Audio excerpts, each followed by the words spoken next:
This is the 18th year of Common Ground on the Hill, and the idea was to bring together artists and to foster dialogue among artists about issues, day-to-day, boots-on-the-ground issues for all of us in our society. And so now we've come to our 18th year, and we've talked about race relations, black and white. That's what first moved me the most and continues to move me. Issues of Native Americans and their marginalization, marginalized people. At the same time, we celebrate our arts, and we know that our arts are the way into the path. So this is a place for artists. And really, that means it's for everybody, because there are artists within ourselves at all times. It's just a question of finding that person.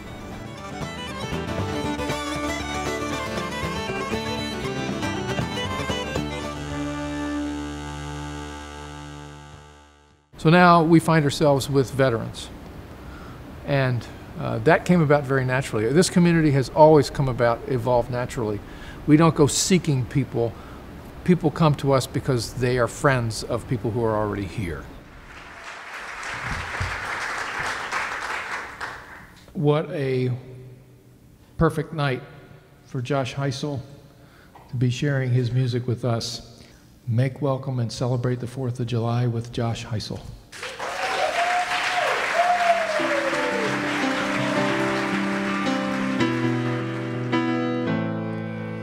Now I'm a killer. I'm a killer. I'm a killer of men. Josh Heisel came to us, I think, 4 years ago, and I was immediately blown away by his songs. And not only ability, but his need to speak freely and to speak truth.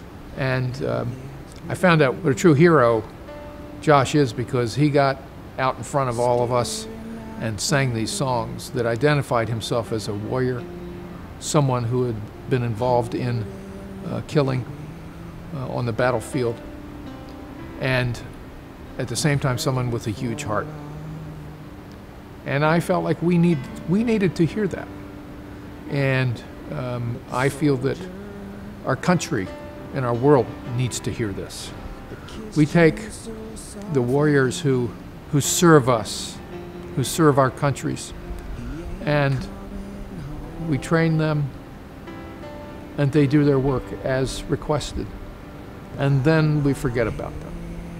And I'm not sure that unless we hear their stories and allow them to be okay with their stories, that we're doing our jobs as citizens. Oh, I'd rather be a killer than a no-good, fair-weather friend.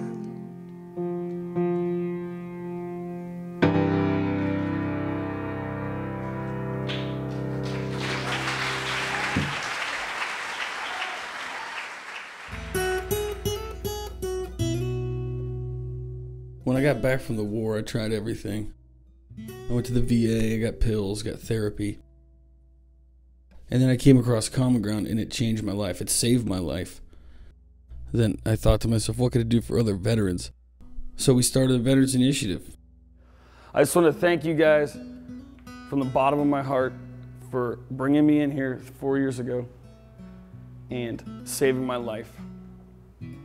It changed the game for me completely, okay? War changes you, period. And I don't care if you're behind a desk in Iraq or if you're pulling the trigger. You're still in a haunted house for 7 or 8 months, and you're always alert and you're always afraid, and you see things that the average person doesn't see. I saw the man on his worst day, and I'm glad I did it, because now I know exactly what to teach my son. I know exactly what to tell him. And I can write music about it, and I can, I suffered a little bit, but I can help a lot of people, I think. What I consider patriotism is what we do right here, dude. What we're doing right now, that's patriotism. So I just wanted to thank all of you and give yourselves a huge round of applause for changing my life. You know what I mean? Go ahead, give it up for yourselves. You guys are awesome. This is our first year of our Veterans Initiative, and it's going the way I thought it would, which is everyone's embracing everyone else. People are having a good time. They're playing music, they're doing art, they're dancing, and they're talking about what's really going on in their heads, knowing that there's not going to be judgment. It's not always that easy because these are hard stories. They're difficult stories. And they're the stories that perhaps don't make it to the news. But they're the stories that we all need to hear. And we're going to hear them, and we're going to keep hearing them, because those stories don't stop.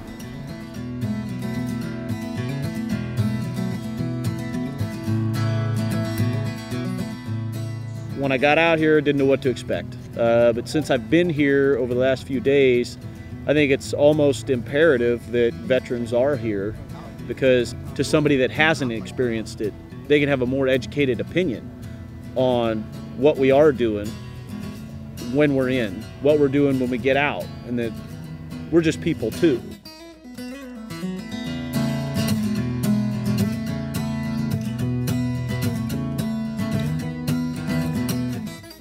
When we come in and they meet us and they say, oh, you know, these guys aren't stone cold killers. They're not bad people. They're not just, you know, loose cannons.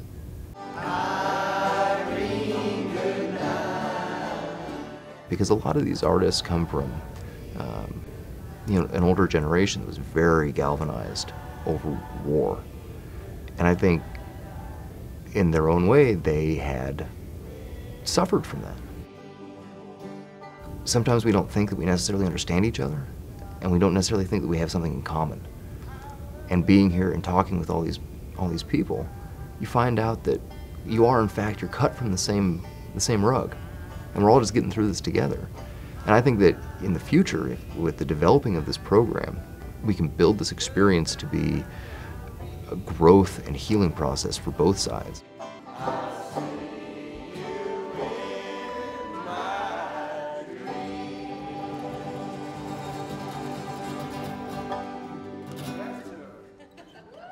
If we could take what I've already experienced since being here, if we could give that to other veterans, that's a gift to the world.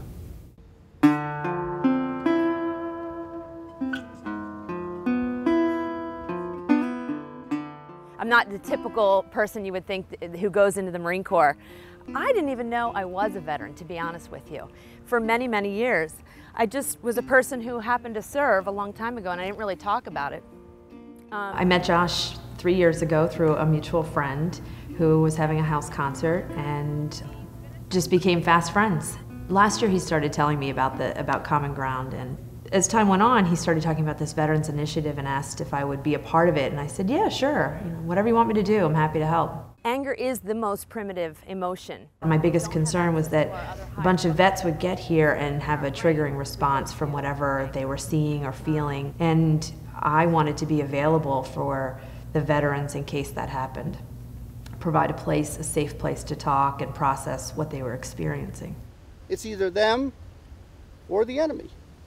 Now we can all debate whether that's right or wrong, but that's what our military trains them to do. We started to try to fight compassionately, which is a crazy line in itself. Fight compassionately, kill compassionately. That comes home. That comes into the family, it comes into the society. And instead of asking what the veterans, how they're going to deal with it, I think we need to ask them, how can we help? What can we do for you? You've done enough for us. I've had a very moving experience. I've found myself thinking multiple times, oh, I want to do this with a client. How can I incorporate this into my work, even though I'm not a musician? How can I incorporate the feelings that I'm having and the emotions that are being stirred up into my practice? Because it is so valuable. And this is a really great place to start kind of bringing that into the conversation. Again, I would just like to thank everybody for being here, and for especially the vets allowing us to hear you. We don't know, we can't know And we are not going to pretend that we know. And I will always honor that I don't know what you've been through, but I honor you. Thank you. Well, Michael. We're really happy to have the veterans here, and we expect to have more of them. And from my perspective, I encourage the arts community to be doing this everywhere, that the arts are a way up and out and forward. That's what we're doing.